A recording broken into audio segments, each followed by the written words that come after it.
Welcome back to the Real News Network. I'm Paul Jay, coming to you today from Washington. And joining us from London to discuss the war in Afghanistan and the battle in Marja is Mohammed Junaid. He's a PhD student in London. He comes from Peshawar, Pakistan. Thanks for joining us again. Thank you for having me. So, Mohammed, what do you hear about the battle in Marja?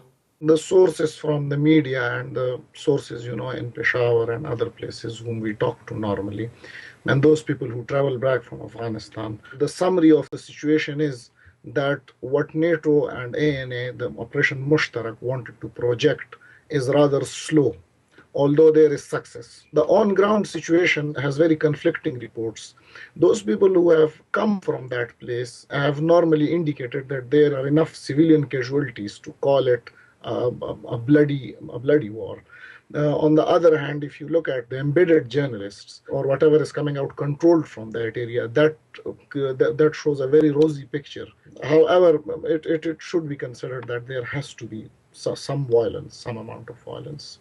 Well, is the number of civilian deaths such that the whole thing's becoming counterproductive from the point of view of the Americans? Yes, I think we have to look at it from multiple perspectives. This is not a population waiting for an American and NATO forces to come here and get them rid of Taliban. This impression is very similar to the impression that was given when the Americans and British went to Iraq, that people there are waiting to get rid of Saddam Hussein. There is nothing like that in Marja. Even in Iraq it was a partial picture that was shown, but in Marja there is nothing like that. So these people are not waiting to be freed or something. However, a very important point is to know the geography and the area, how it works. According to the military personnel who went there, the British military personnel, they record that in summers the temperature goes to 55 degrees centigrades, and in winters it can go below 0 to minus 20 degrees centigrades. They also have said that the jungles around the Helmand River are as green as the jungles of Malaya and Vietnam. However, Helmand has a vast plain of deserts as well. So this is a place which has a very complex geography, and it is not easy to wage a guerrilla war there. It will be a long battle, and if the guerrillas lose, it should be expected that they will go and they will rest in thick forests for years. Now in Afghanistan, there's sort of two levels of reporting and two levels of the society and economy. There's the sort of official conversation that goes on, and then there's the maybe real conversation, which is the drug conversation and the drug economy. We know that Marja is in the center of a lot of poppy growing. Talk about the politics of drugs and this battle. We have to again look into history a little bit, and it's all available on internet, although the sources are very few, because I don't know, somehow all those sources will come to you which are being projected more. Helmand River is, and Helmand is one of the greenest area, if you take it, around the Helmand River. And Helmand Valley project was one of the projects that was launched by Americans. And in 1960s, it was supposed to grow cotton in this area, and it was supposed to be one of the biggest project around, the biggest technical project in that time. Somehow, the irrigation system worked, and it was successful from that dimension.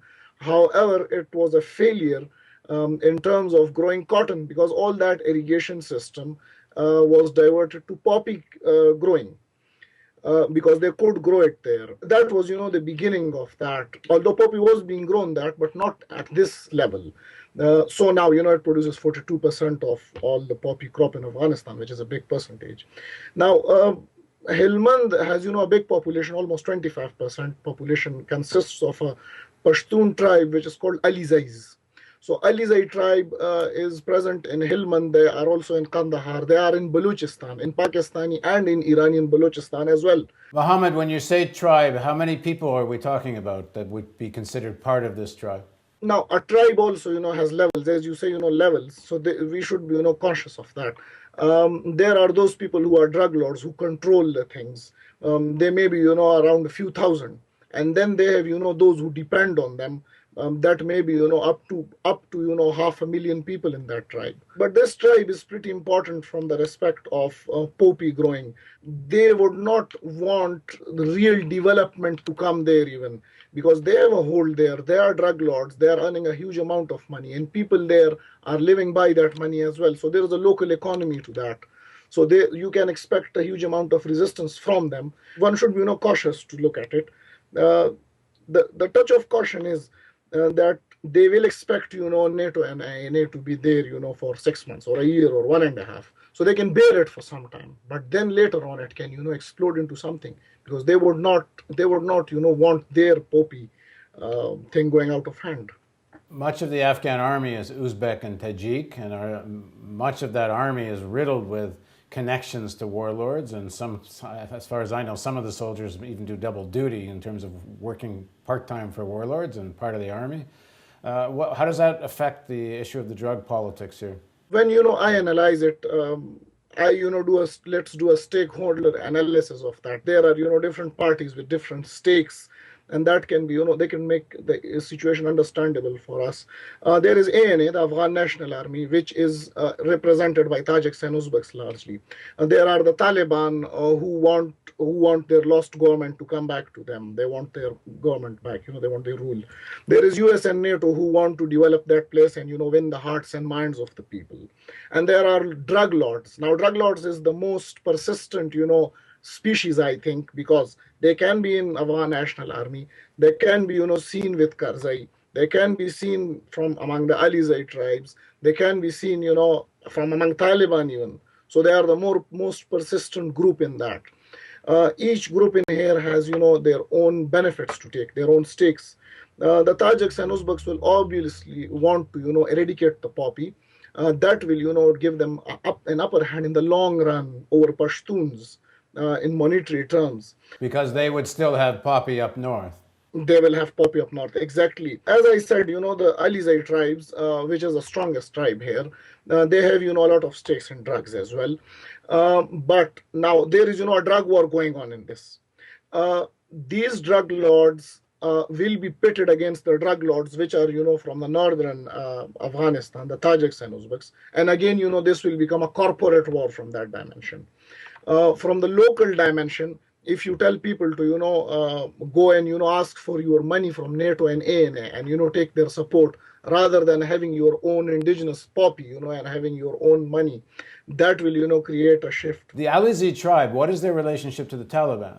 Their relationship with Taliban is, you can expect that they're all Pashtuns, so there will be some of them who will be siding with Taliban. But they will surely, Taliban would surely have allowed them to grow the poppy crop, and they will be, sharing some riches, no doubt in that. That's, a natural thing, because a lot of poppy is coming out of that, and that place was controlled by Taliban. So they have naturally allowed them to grow and, share the money somehow. So the Battle of Marja is really taking place in the context of a much bigger drug war. It's a much bigger drug war. I can imagine that, it will also flood back into Balochistan, one of the very vast provinces of Pakistan, which is largely out of control these days. It is, also rife by insurgency and with law and order situation. I think, there are many factors that are uncontrollable that will come out. And, you can see Taliban showing their power, once in a while. They went into Kabul and, killed 17 people, most of them Indians. So they showed, they can do anything they want, but they will do it when they want to. So they would, rather like to hide in the forests of Helmand and come out, when they can, take on Kabul. And of course, the American media portrays this as the U.S. sort of above all of this drug war fray, but they've actually just decided which drug lords and warlords to ally with against other drug wars. If you look at it from an independent dimension, it is bad, that U.S. sides with a drug lord. But if you look at it from the U.S.'s from angle, the problem is all the powerful people, or most of them are drug lords. So you have to, talk to somebody. You cannot take the whole country on. Thanks for joining us, Junaid. Thank you very much. And thank you for joining us on the Real News Network.